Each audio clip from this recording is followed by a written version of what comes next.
What's up, everyone? Mike back with you again on another episode of One and Done with Zeke. How's it going, Zeke? Yo, it's going good. All right, for today's episode, we're going to talk about Pokemon and how we think it's starting to become really expensive and some of the impacts that we're kind of seeing from that trend. Obviously, these past few months with the virus, spreading everywhere across the world, a lot of people have been having to stay at home, not being able to go out much, if at all. And one of the trends that we saw, that plus the fact that, a lot of stimulus checks were handed out to people, is that, the collectibles market as a whole, just across the board, just really, really grew a lot. And probably the biggest winner of that growth in demand was Pokemon, especially a lot of the older vintage products that Wizards produced. So we're talking everything from first edition to Skyridge, which was the last set that they made. Everything across those sets, and even some of the older promos, they just went through the roof in demand, in sales, and even came out, in eBay's list of top 10 categories. Pokemon was in that list because of just how strong the sales were. And so, obviously, as collectors, we notice these things. And one of the things that I started to feel like, and I'm not sure, Zeke, but I would assume you feel this too, is like these prices are just really, really high now. And the barrier to entry for people is a lot harder. Like, just last year, a first edition Jungle Box you could get sealed. Jungle being one of the very, very early sets in Pokemon. Second set, right? It was the expansion, first expansion, yeah, right after base. And you could get that sealed first edition for like $2,000 on eBay.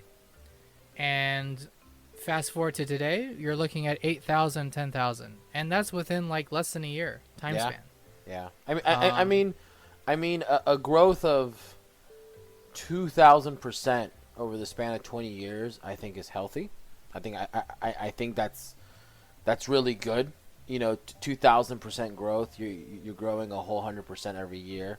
Yeah. I think that growth was healthy. I think where it was priced at, with everything considered, I think 2,000-ish for a booster box was a really solid and reasonable price. It was very reasonable. I agree, and the barrier wasn't as high. Like people could still find the means to get in and buy like an old booster box at that time. Same with like the Unlimited, right? Unlimited was, a little bit more than the Jungle, so maybe around 3,000, but still within like a reasonable price for new collectors to get in, existing collectors that want to acquire more. Like it just was easier to do. But today, with the virus and everything going on, it's extremely hard to get those same products. And that's just boosters. Boosters have just gone through the roof.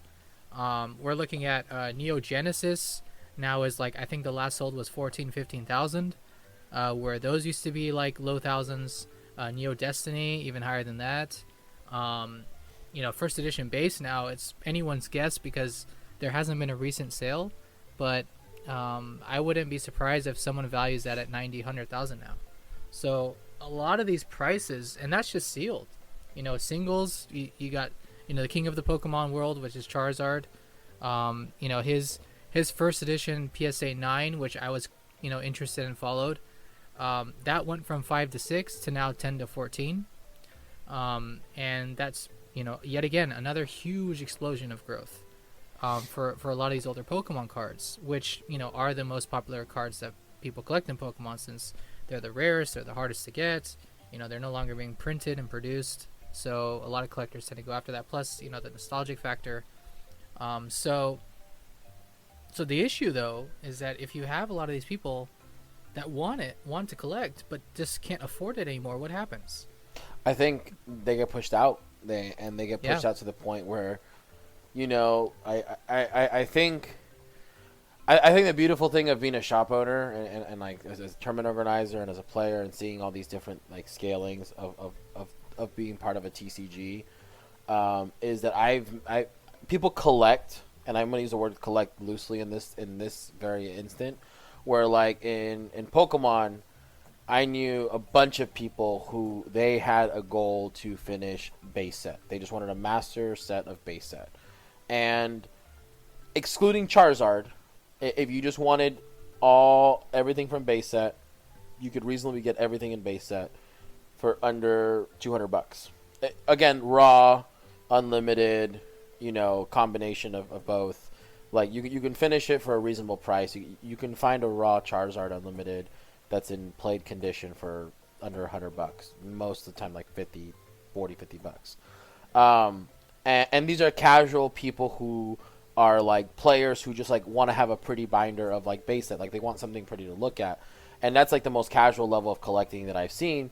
And then you have people who are like, I want everything first edition. It steps up from there. I want everything mint and first edition, and then I want everything graded and first edition or unlimited. And then you want people who want high grades, and then you want people who only want PSA 9 and 10, and then people who then start chasing boosters, and it scales up and up and up and up. And I think with Pokemon, each scale had a reasonable gap between both. A raw first edition near mint Charizard, raw would sell for anywhere between 800 to 2,000. Raw, last year. So for the person in the beginning scales, that's way out of their reach. But once you start going up in the scale, the price gaps between each scale are not, to me, they're not that big. You know what I mean? Now I think they're drastically like they're way too different. Like the person who's trying to finish their fun little base set binder, to jump from that to just have a first edition base set binder, that's a significant price gap. You're looking at easily a $200 endeavor to $1,000 endeavor, and that's just for finding, just because Charizard alone is just going up so high. So I think people who are getting pushed out are getting pushed to the point where they're like, it's not financially worth it, and they're getting pushed into other games. And I think that's where we're seeing growth in like Dragon Ball. I think this is what happened. It's a trickle down effect. Magic boomed. Magic got big during COVID. Like demand for certain categories of products and scaling and collectability got big to a dynamic where like people there started to leave Magic, went to Pokemon. Now they've inflated Pokemon, destroyed the scaling there, Yeah. and now people in Pokemon are now going to Dragon Ball, and now they're inflating the scale as well. And I would say it's safe to say that's like the beginning scale for hyper casual collecting. The price range for those hyper casual collectors is usually $1 to $200 to $300. That's that I would say that's like level 1 collecting. This is somebody who's just a player who is doing it strictly because they want something pretty to look at on the side. Yeah. I mean, I did it when I played Pokemon 10 years ago. I was able to finish a base set binder for under $100.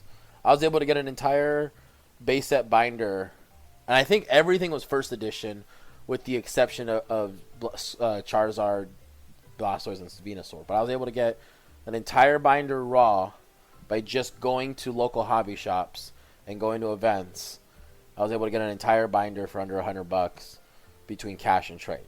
And at the time, I didn't collect aggressively at all. I just thought it was a fun little project to do. Have a binder with base set in order. I thought it was fun, and I think and Dragon Ball, I see that, and now with Magic, kind of collapsing its scale, and now then going from Magic to Pokemon, and now Pokemon to Dragon Ball. And I think Pokemon is culminating like a lot of this change, because Pokemon is like leaps and bounds from what it was 6 months ago. Like Neo Destiny is a super expensive base set. Jungle Fossil, Yeah. like to break your heart, like the Shining Charizard was what, $3,000 like 6-8 months ago, right? PSA 10. Yeah. Yeah, for a PSA 10, right now it's fetching 14,000. Like, These numbers are just, I don't know if they're sustainable, and I don't know if a lot of these collectors can keep up.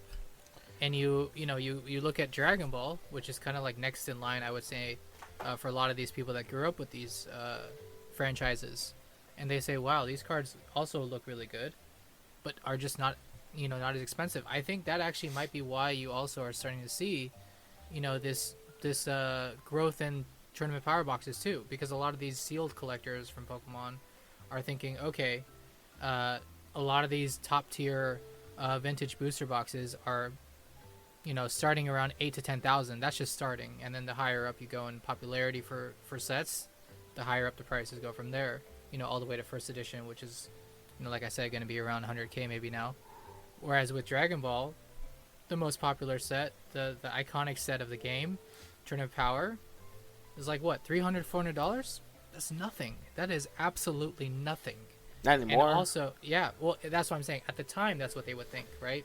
When they're comparing these things, they would think, okay, I have this $8,000 to $10,000 booster box that I could buy, or I have this $400 booster box I can buy. Both are super limited in print, both are rare, but one is much much cheaper. So I think, if I had to guess, I think a lot of the the prices that have like just gone through the roof for Pokemon, like you said, trickles, and I think it trickles down to some of the smaller card games that just don't yet have those kind of prices, and the barrier to entry is a lot lower.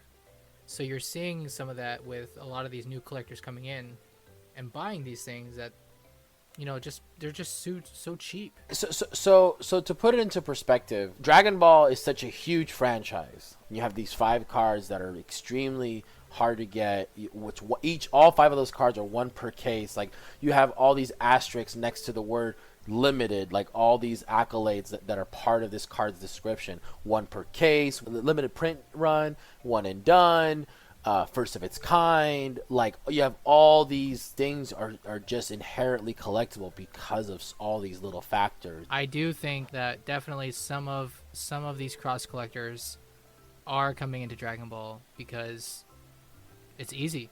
The barrier to entry is just so much lower. I mean, just imagine if Dragon Ball was advertised more. How many more people would come in if they actually knew this game existed? I guarantee you, there's still a lot of collectors out there that don't even know about this game. Oh, So, yeah. the potential is just so much higher because barrier to entry is a lot lower, more economically friendly, beautifully looking cards that also are super rare. Just like with other card games, they have their own rare cards. Attached to a But beloved franchise. exactly, yeah, And all the asterisks that I mentioned in TOP, if you were to slap all those accolades to anything in Pokemon or Magic or Yu-Gi-Oh, anybody who collects in those three hobbies, you slap all those asterisks to it, boom. Whatever you just slapped it on is worth 10 times more because they understand those asterisks, how important those terms are, like one and done, limited print run, one per case, ratio. yeah, Like yeah. like to them, all those data points are like, man, and to have all those data points, this is a steal. I would be curious to see. You had talked about how our scales within Dragon Ball is still easy and reasonable compared to now Pokemon, which is like obviously much different. How much longer is it going to be?